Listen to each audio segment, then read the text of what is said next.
Every 6 months, you can increase your limits. And when they ask you for your income, they're usually referring to household income, your partner, the people who you live with. The higher you have it, the in case of an emergency, you can use it. Also, making sure that you have at least 6 accounts open between credit cards and loans, because the more information that you have, the higher the credit score is. Hi, and welcome to Beyond the Paycheck. I'm Paula Christine. So we've been talking a lot about mindset and changing the way that you think about money, but a lot of times people can't because they've got a lot of debt or credit issues. So today we have Yordan. Did I get that right? That's Yordan right. Yep. from Plant Money Habits, and he's going to talk to us all things credit. So welcome.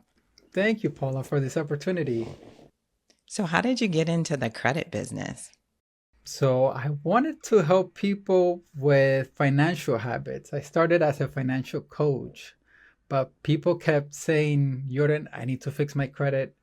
Yeah, I know I need to save and invest, but I want to fix my credit. So they kind of forced me. I didn't want to, but so I kind of blended the two afterwards, after everything settled. Okay, so let's talk about credit. I know, as always, you hear the news all the time. It doesn't seem like people's debt is going down. And with all the changes in our economy happening, it's likely that things are going to get higher, which will put people in more debt because they still have to buy, the necessities. So if someone has credit issues, maybe that they can't get debt, or they need to fix their credit score or have it repaired, how do they go about doing that?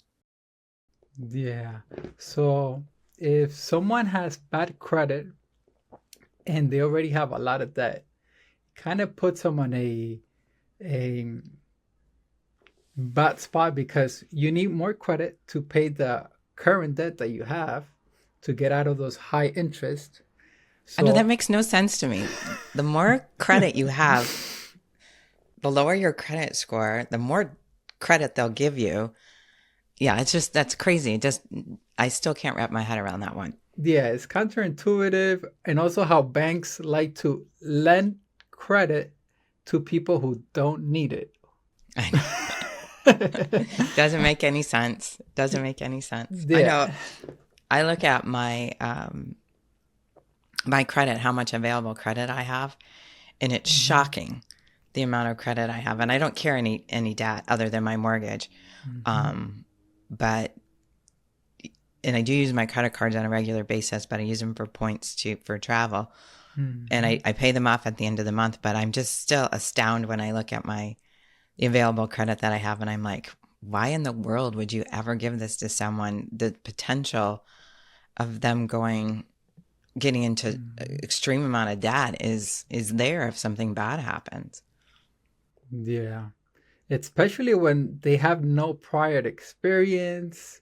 It's like you should be having to take some type of test after $10,000 that they want to give you or something, to know if you're capable and you're going to be responsible, and it's not going to cause more problem to you and your family. Right. Because financial stress will start affecting you and then your fiance, your kids, and so on and so on. Yes. Yeah, it does. And it does stress people out quite a bit. So how do they determine how much credit to give someone? So usually it's based on their income, the reported income. For credit cards, they don't usually verify the income. And They don't? They do not for credit cards, mainly for loans and lines of credit. What do you mean? So I can apply for a credit card. I can say my income's $500,000 and they're not going to verify that?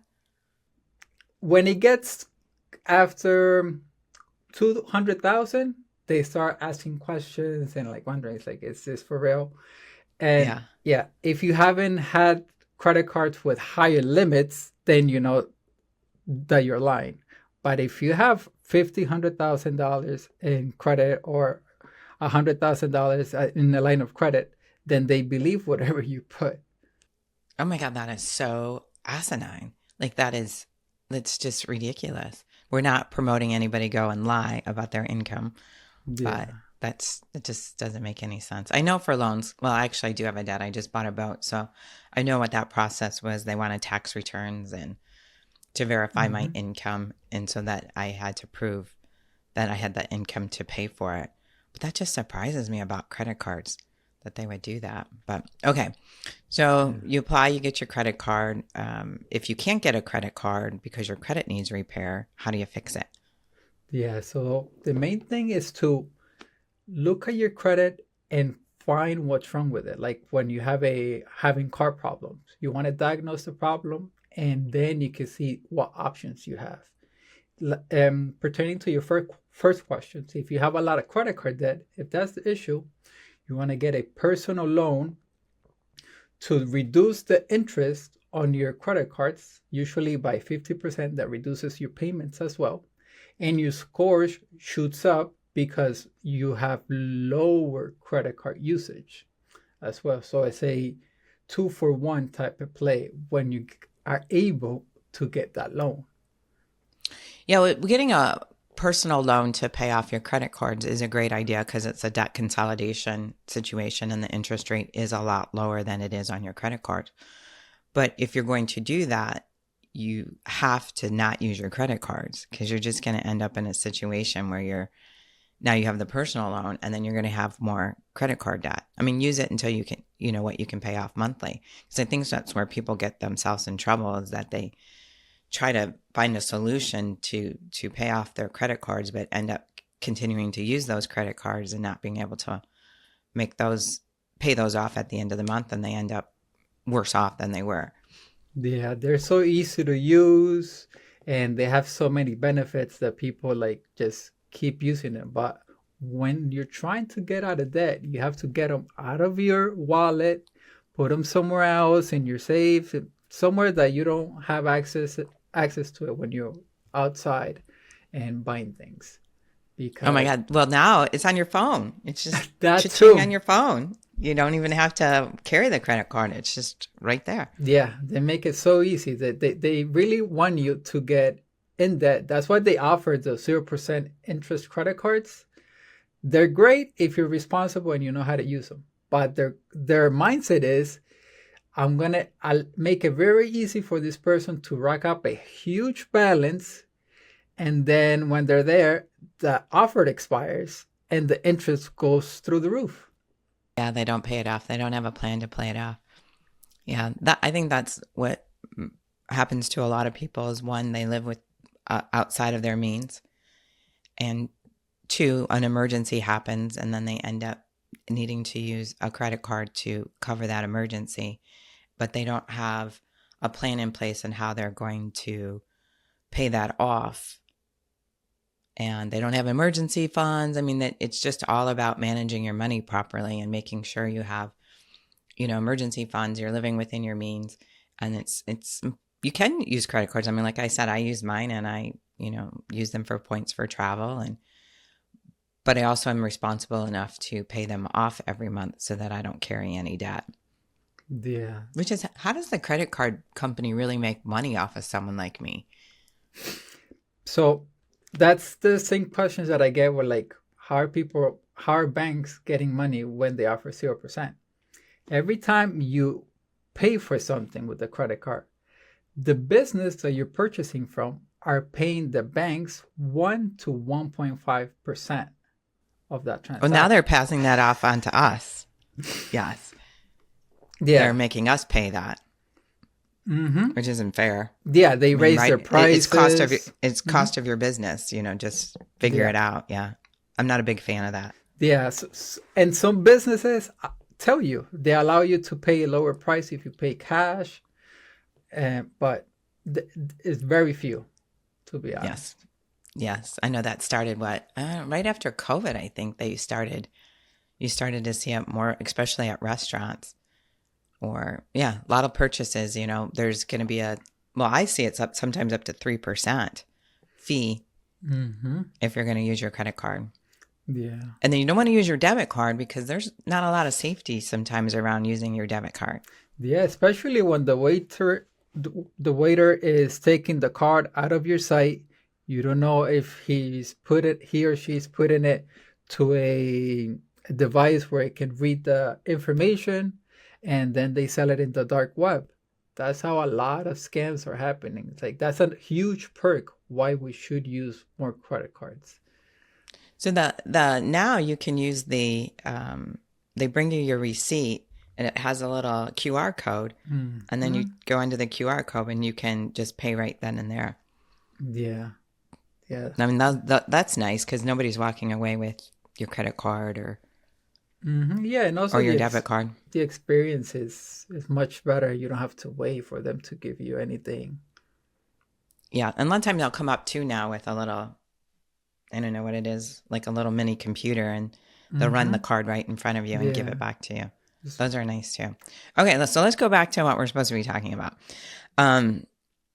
Okay, so I know someone who got behind on a bill and it ended up a credit card and it ended up going to collections. And so from what I understand means that the original credit card company wrote that debt off and sent it to collections. And so that showed up on his credit report that the debt was written off, but also the fact that the collection agency had it. So if I'm correct, if they pay the collection agency off, that will come off their credit card, but the original write-off will not, is because one doesn't know that it's paid off. Yeah. Is that correct? The original creditor, that information stays there for up to 7 years. Okay, that's a long time. Yeah, even if sometimes they sell it to a collection agency, sometimes they don't, depending on the bank. Even if they sell it to a collection agency, the best case scenario is you dispute the collection and the collection agency didn't get the original documents, your signature, the contract, all the invoices, and you can dispute it and they don't have the data to back it up. It's not 100% legal or accurate. And the debt is no longer, it's no longer on your credit. The main thing is that just because it's not on your credit doesn't mean that you're not responsible. The original creditor could sue you if it's within the statute of limitation. But when they sell it, they can't sue you anymore. So, and that means you can't pay it to get it off your credit either. Yeah, it's the best case scenario is to pay it and it'll show a zero balance, which will help you with the amount of debt, your debt to income ratio, but you're still going to have that charged off and the late payments there. So if it's sold to a credit collection agency, are they able to then put that on your credit report if they can't collect? The original creditor? No, the agency they sold it to. Yeah, the agency can put it because they have the change of custody for the debt, and they usually put it as long as they can verify your identity. So if you don't pay them, if you dispute it and don't pay them, then does that stay on your credit report? It depends if they have all the required documents to validate the debt. If they can't validate it, by law, they have to remove it. If they don't reply to your letters, and so there's two ways of disputing things. There is with laws that it changes between charge-off, collections, late payments, and things like that. And there's Metro 2. Metro 2 looks up all the details that appear on your credit report, the open date, the amount, the limit, the type of credit it is. And that has to be 100% the same between the three credit bureaus, Experian, Equifax, and TransUnion. If it's not 100% accurate. And the law states that it has to be 100% accurate. But even with that, they sometimes still don't remove it. I haven't seen one account that's 100% accurate. Not for me, not for a client. It's like they all have discrepancies. So what do you do? Like, well, then I guess you're just kind of stuck. It's going to be there. Chances are you can't get it off, and Mhm. you just have to wait out the 7 years. Yeah, that is like, So the moral of the story is pay your bills. yeah, even if so, a late payment can only be reported after being late 30 days. If you're 3 weeks late, it won't show on your credit. You get that fee from the bank, but it won't show on your credit. And same things for 60 and 90 days. But when an account is older, it affects your credit score less and less. The more recent the data, the more impact that it has on your score and your approval ratings. So you're saying that the debt, if I've had that credit card for 20 years, it's not as damaging if I've had it for 20 months. I mean the negative information. If you have a late payment that's 30 days, that'll impact you a lot. But if those 30 days happen 4 years ago, your score won't suffer. Oh, okay. I see what you're saying. Okay. Yeah, it's Okay. the I misunderstood you. recency. Yeah, but you can have a credit card that's 20 years old and the late payment that you had once you started, it's removed, it expired kind of from your credit report. Okay. Okay. I get what you're Mhm. saying now. Okay. So is there organizations that people can hire like yourself to help dispute things and clean up your credit report if you need to? Yeah, the government gives you the right to dispute and to make sure that your credit report is 100% accurate. Results are not guaranteed because we don't know what proof they have. If they're organized, bigger banks are more organized than smaller ones in collections accounts. But even bigger banks, like sometimes lose data, um, people leave and they don't do things correctly. So I suggest give it a try for 3 months at least with a reputable credit repair agency, one that's not charging you right from the very beginning, because that's illegal in every single state unless they have a physical location. They cannot charge you without doing any work. Even if Okay. the work they said is document processing or the initial consultation, does not work per the law. Okay. No, let's say that I have a low credit score and I need to improve it. How do you, what steps can you take to improve your credit score? Okay. So if you, let's say, resolve the high debt issue, and one is increasing your limits every It's six ridiculous. every six Okay. months you can increase your limits, and when they ask you for your income, they're usually referring to household income, your partner, the people who you live with. And so the higher you have it, the in case of an emergency you can use it. Also, uh, making sure that you have at least 6 accounts open between credit cards and loans, because the more information that you have, the higher the credit score is. So I have credit cards that are open. I don't even have the card. I shred it. Mhm. Um, that have zero balances and I never use them and I don't close them because I was told not to close them. That's true. Is that correct? Yes, do not close your old credit cards. That's what happens when you pay off a loan that you've had for 7 or 30 years, like a mortgage. All that history is not wiped off, but it's less impactful to your credit. I would suggest putting a Netflix account or a subscription there every 6 months or so. You want to show some activity. So, one, they don't lower your limits or close your account, also. 6 accounts, that's a lot. Okay, so we're saying that you might need 6 accounts, but we're also saying don't use them. Don't overuse them. Overuse Yeah, them. with things that you don't need, or to show a lifestyle that you can handle and pay off at the end of the month.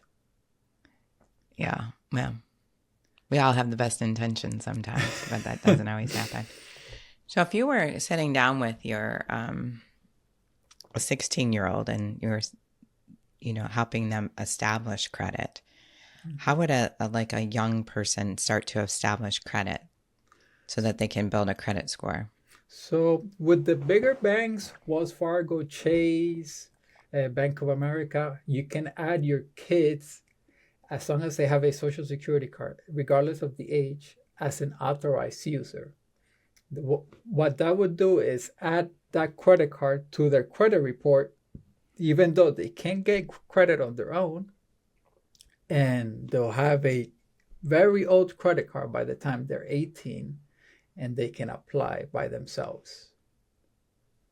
Oh, I see what you're saying. I know when my daughter was purchasing a house, and they said for me to put her on as an authorized user on my credit card, because then she's basically piggybacking on my credit. Yes. Me paying the bills on time and all those things. Mm-hmm.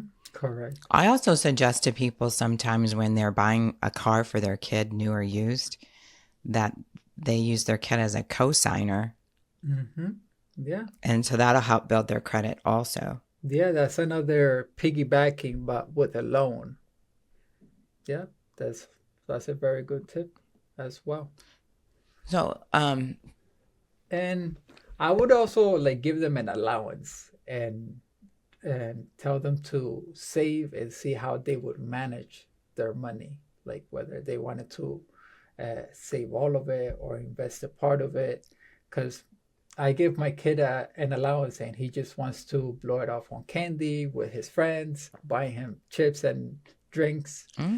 So doesn't sound too bad. Yeah, we remember what it was like to be a kid. Yep. That's how we all start. Yeah. Chips and candy is important. Yeah, I know. It's important to teach kids young about money. I know I interviewed our guest on the podcast, I think it was maybe about 6 months ago, talked about how he works with his kids and teaching them about money, young, like 3 and 4 or 5 years old, that he's been, working with his kids to learn about the responsibility of money and how to make decisions when it comes to deciding, do I need the candy? Do I save for the toy that I want? Whatever it is and he has them go through this process so that they learn how to use money. And, nobody taught me about money when I was younger, so I went through the point where I had too much debt and had to work on getting out of it. I mean, I don't think I've ever met anybody that has never been in that situation. Most of us get into that trap. A lot of times you see it with college students who are given a credit card when they go off to school, and then they get to apply for their own credit card. And when they come out of school, they've got not only student loan debt, they also have credit card debt, and they have to try to figure all of that out. Yeah. Kids are given a huge amount of debt to get into colleges to educate them, but they don't get educated before getting that debt. And if they make late payments or they misuse that credit card, and that's the first time that they had access to something like a credit card, it's so easy to spend. Yeah, it is. Yeah. It's just cha-ching, cha-ching, cha-ching, cha-ching. It is. It's pretty easy to spend. Yeah. Well, sometimes you got to live and learn. Yeah, that's how most of us learn. And it's so much more valuable than just learning from somebody else. It's like feeling that pain and solving it. Yeah. As long as you don't go too far to feel the pain. Yeah. Don't keep burning yourself. Don't keep doing that. Well, it has been a pleasure to talk with you. I appreciate you sharing your knowledge with us. If somebody wants to get a hold of you, how can they get a hold of you? Thank you. They can reach me at Yordan Orlando on Instagram, or my phone number is 484-243-0223, or they could visit the website as well, plantmoneyhabits.com. And we'll have all that information in the show notes for everybody. So thanks again. It's been a pleasure talking with you. So if anybody'd like to reach me, you can email me at paula@paulachristine.com. And please leave me a review wherever you're listening to this podcast, trying to increase the reviews that we're receiving. So thanks and have a good day. Thank you, Paula. Thank you, everybody. You're welcome.